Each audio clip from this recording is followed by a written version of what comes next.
I guess I should say tomorrow, which is Friday. So I'm going to go over some notes really quick for tomorrow. These are going to be pretty straightforward. Some of the stuff we've actually talked about before, so I'm just going to be recovering it. So for you 8A kids out there, you know you should have this paper too. I'll have the notes in the speaker notes like I always do.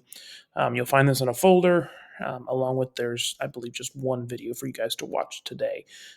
There is no GIM kit, so no worries about that. Um, but feel free to pause, do whatever you need to do as we're going. But today we're talking about Russia still. We're still talking about the politics and the economy, which are kind of two ideas that you will see together, as communism is both kind of a political idea and an economic idea. So let's start here. So, um, communism will roll and be a part of the Soviet Union, or I guess you should say the communist Russia is called the Soviet Union. It'll last from 1922 until 1991. So that's actually a year before I was born. So if you guys think that I'm old, take it easy. So communist Russia was either called the Soviet Union or the USSR. You might see both of these things on a test. So just make sure that you are knowing both of those ideas right there. In 1991, communism would split up and it would break up into 15 republics. We've kind of talked about this before where there was like satellite nations and different things like that. So Russia was kind of deciding these different things for these 15 countries, and now they're their own thing. So you might not necessarily need to know this part on a test, but Karl Marx was the one that originally created communism. And it is a belief that everyone is equal as long as you are contributing something. And you'll actually hear me say this with some of the other classes I teach. Communism is an interesting idea for the whole idea that everyone is equal. It's just not possible because human nature starts to take over. So I do, like I said, here's the 1 minute video. I will post this into the slideshow as well. Um, Actually, when I post the presentation, I don't need to post the video separately. So you'll have access to this presentation on its own. You should be able to just watch this and click this in the video. If not, just Schoology message me and I'll make sure to share the video at a different time. But just so that you know, as we talked about up here, in 1922, Russia became the USSR. So Russia turns into the USSR. They are communist, and you'll see this, and it's kind of dictated in that flag right there that they're communist. And then in 1991, something called the Berlin Wall will fall. We've kind of talked about that a little bit before too, but Russia is technically kind of communist. I said it's still communist up here. The nations in orange that are not the USSR are named satellite nations. So Kazakhstan, Uzbekistan, Turkmenistan, all of these countries over here are technically a part of the Soviet Union, but they still make their own decisions. But technically, Russia makes the decisions for them. It's kind of hard to explain. But nations who were under the control of the USSR, again, they're still their own country, but Russia / the Soviet Union makes the decisions for them. If you were to look at a map today, all of these countries are their own country, as you can kind of see actually right here.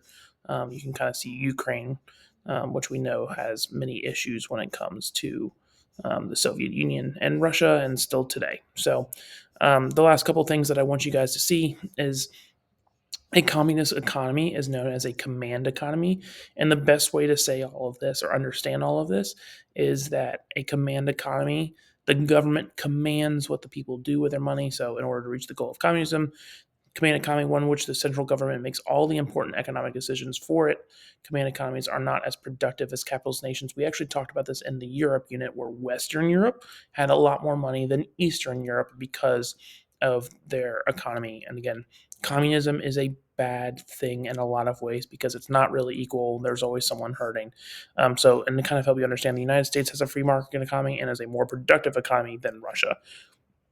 Command just means that the government gets to command everything, including, which if you're looking at this slide here, they get to decide infrastructure, so roads, buildings, public transportation, national defense, so your military, the healthcare, and then education. So the command economy, the government decides where all of the money for these different things go, um, and all of these things need money from the government in order to do so.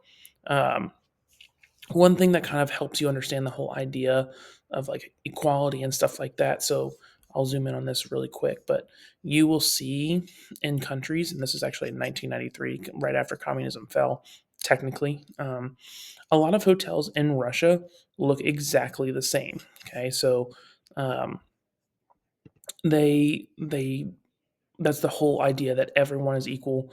You can kind of see this in different kind of TV shows and movies and stuff like that. And it's important. So, like, one of the questions up here is, how do you think this image represents communism?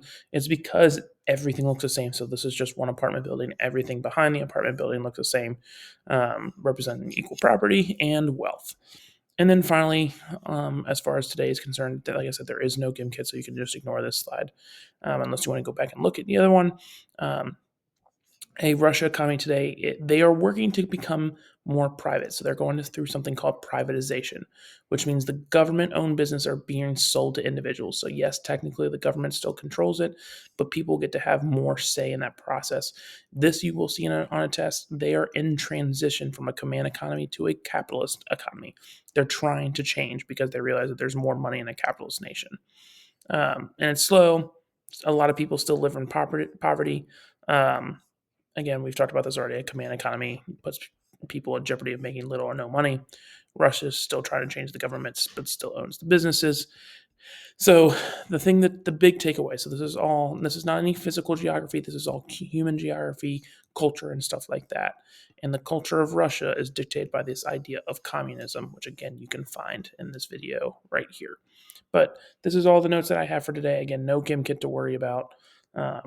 Just make sure that you're focusing on getting these notes down, getting all the information. Pause if you need to, and then ask me any questions if you have to. But for the meantime, enjoy your snow.